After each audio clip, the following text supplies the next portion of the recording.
Agency అడవులను ఈరోజు పంపుడు storage power plant పేరుతో అదానికి నవయుగ కంపెనీలు దారాదత్తం చేస్తున్నారు. అక్కడ గిరిజనులు ప్రతిఘటిస్తున్నారు, మిలిటెంట్ గా ప్రతిఘటిస్తున్నారు. అందుకనే తాత్కాలికంగా ఆగింది. రాయలసీమలో ఉన్న భూములన్నీ సోలార్ ఎనర్జీ కోసానికి ఈ ఇండోసోల్ లాంటి కంపెనీలకి వీళ్ళకి అప్పు చెప్పేస్తున్నారు.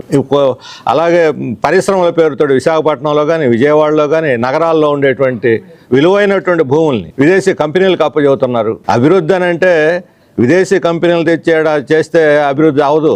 మన ఇక్కడ సైన్స్ అండ్ టెక్నాలజీ డెవలప్ అయ్యి మన ఇంజనీర్లు మన డాక్టర్లని మన సైంటిస్టులను ఉపయోగించుకొని వస్తువులను ఉత్పత్తి చేస్తే డెవలప్మెంట్ జరుగుద్ది. ప్రపంచ అనుభవం ఇది.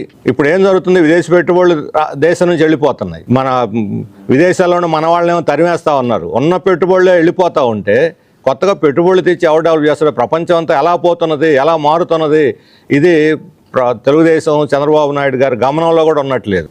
మత సామరస్యాన్ని కాపాడి ప్రజల మధ్య శాంతి సుస్థిరతలను ఇవ్వటంలో, ఈరోజు ప్రజల ఆస్తులను కాపాడి అభివృద్ధి చేయటంలో ఈ రెంటిల్లో కూడా విఫలమైంది. మన రాష్ట్రాన్ని లూటీ చేయటాన్ని ఎట్టి పరిస్థితుల్లో ప్రజలు అనుమతించరు. దీనికి వ్యతిరేకంగా పోరాడతాం. నిన్ననే మేము కోస్తా వెళ్ళి వచ్చాం. రిలయన్స్ మొత్తం ఆయిల్ పెట్రోల్ అంతా తీసుకెళ్ళిపోతున్నారు. మన దగ్గర ఉండటం ఒక్క అసలు కొరత, ఇక్కడ మన దగ్గర కొరత.